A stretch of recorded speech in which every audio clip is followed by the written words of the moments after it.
有計劃將集體土地自建房轉俾仔女嘅父母呢，可以睇睇呢個內容啦，或者可以點讚收藏，方便日後查找。而家好多父母呢，都想喺自己健在嘅時候啊，將物業轉俾仔女啦。而有部分物業係屬於集體土地自建房嘅。咁如果想轉名，應該要點做呢？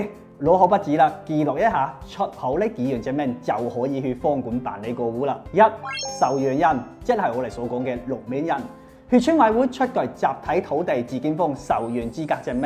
二、出養人，即係我哋所講嘅產權人，去村委會出具集體土地自建房出養資格證明。呢兩個證明呢係要花啲時間嘅，因為需要走幾個部門揾啲領導簽名。三、出具關係證明，再出具評估報告，就可以房管局走直系親屬關係買賣啦。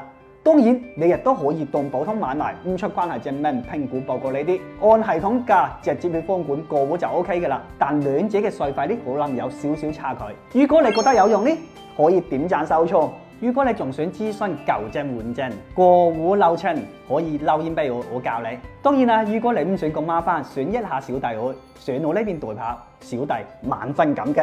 我嚟得閒飲茶。